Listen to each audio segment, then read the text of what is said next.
today with us, we have Shannon Walker. Shannon is the founder and CEO of Whistleblower Security. Hi, Shannon. Hi, Amanda. Thanks for having me today. A pleasure. So today we're going to talk about Whistleblower Hotline. I think to start, can you briefly tell us what a hotline is? Sure. So what we do is we provide global hotlines to clients all over the world that allows them to create access for their employees or other stakeholders to reach out confidentially and anonymously to report any kind of wrongdoing within the workplace.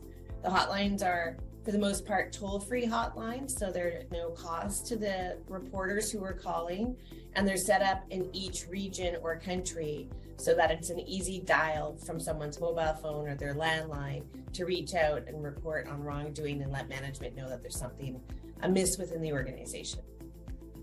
Okay, very good. And about you a bit, like what inspired you to start Whistleblower Security? Back in the early 2000s, we were managing a publicly traded company, and at that time, Sarbanes-Oxley legislation came into place in the US, which required all publicly traded organizations to have an anonymous reporting system in place. And at that time, we had a contact center within our own offices and a really good IT department. And I spent about a year researching reporting forms and the regulations around what was needed to be provided. And we built our first very elementary platform so that we could offer our hotline plus the platform to intake reports. So people could file directly into the platform, or they could call the contact center and talk to a live agent. And in the time, in the next decade, we basically got a 24/7 contact center. We have hotlines set up in over 100 countries, and we live answer in English, French, and Spanish. And we have an interpretation partner so that we can service up to 150 other languages. So it's really a full service program now. And if someone wants to call and report in their native language, they can do so with the assistance of an interpreter. And then it all goes into our Integrity Counts platform. And that is where the organization and the reporter can dialogue again confidentially and anonymously about whatever the allegation is and work to investigate and find a resolution. Very good. Well, you've been in the industry for a little while now. What do you think has changed since you started with the company and in the industry? At the very beginning, I think there was a bit of pushback. I think that there was still almost a cultural hangover whereby a whistleblower line was considered a snitch line. And so there was negative connotations around what it meant. And then over the last decade or so, it's become a best practice to put this type of system into place, because not only does it protect the organization, maybe from a reputation point of view and a financial point of view, but it protects the employers or the employees. And I think it's really important that this type of safety net is implemented in any kind of an organization. So when we started, it was really just publicly traded companies. Now it's public, private, nonprofit, government.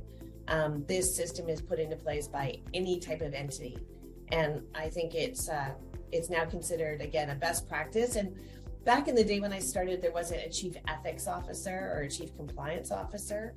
And now that's, especially in larger organizations, that's a standard role within the organization. So there's been a maturity and an acceptance.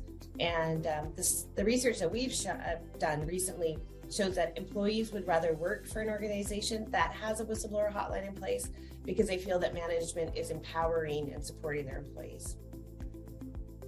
That's very interesting. And you actually mentioned this becoming a best practice. Mm-hmm. But on the other side, what are the risks if you are, for example, a public company and you don't have implemented a hotline? So the risks are you're in violations of the legislation. That's one risk. The other risk is that if you don't put a system like this in place, what you will find is that employees want to talk. They want to talk to someone. And if they can't raise the alerts within their own organization, they're probably going to go outside the organization. And that's where you can have them going direct to the SEC, say in the US, and the Department of Justice. And then you're going to have regulators looking at what's going on in your organization.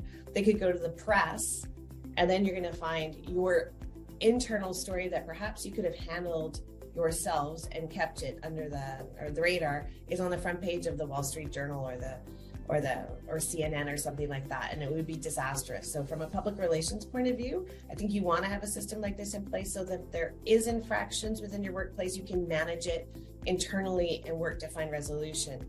So again, it's protecting the organization's reputation and protecting the employees who find the courage to speak up. Because I think, especially for employees, I think it is a long journey to get them to the point where they're able to speak up or they feel supported enough to speak up. I know that we found in our experience that oftentimes people call 3 times before they make a report. So they'll call to talk to someone to find out what the process is. Are they really going to be protected? What does it look like? And then once they get the confidence that they will be protected and our system secure, then they finally call to make the report. Very, very good. Of course, we always want to protect the reputation and be compliant. So it's very useful too. But at the same time, how does the employees know what kind of activities to report? So the best practices, again, what we would counsel our clients would be to implement a training and awareness program. So the training program should go into exactly what you just asked. What types of reports should come through this system? What are the proper reporting channels? Always you want to encourage people to go to their direct supervisor or HR initially. And again, we're there in case they aren't feeling comfortable enough to go to their direct supervisor. As part of the training program, I think it's really important to train people on what are violations specifically within your industry. So what is a violation when you're on a mining site is going to be different than when you are in a retail store. And so to provide real life examples to employees, I think is very valuable, because then they'll really realize, what constitutes coming forward and using a system like this. I'd also say part of our counsel to our clients is encouraging employees to speak up, even if they don't have evidence that something is amiss, but if they feel that they've seen something, to still report it, because those are the best types of opportunities for companies to start an investigation and sort of unpeel the onion, so to say, to see if there is things wrong. And then also say to them, if you report and it turns out that there is nothing wrong, of course, there'll be no actions taken against you if you self-identify. But I think it's really important just to reiterate to employees that the system is there. So if they are uncomfortable and they think something's wrong, they have the opportunity to report and feel safe. Very good. And so it protects the employees, the company, the reputation. But what about the top level of the company? Do they have any visibility on what happens? For example, do the board uses this information? It depends on the organization. Some board members, sometimes the chair of the audit committee would be our backup reviewer, so that if the reviewers of the reports are actually implicated in a report, then it'll go to the board. Oftentimes, the people that are in charge of the ethics and compliance hotline create reports out of our platform that allows them to take holistic reviews of the reports to the board. So the board doesn't see the nuances and the details of the reports, but they can see the outcomes. So how many reports were received, how many were substantiated, what were the outcomes? Were they policy changes? Were there coaching opportunities? Were people terminated? Were there funds that were remediated or found? So the board usually, with their interaction with our system, is really getting that sort of top line view.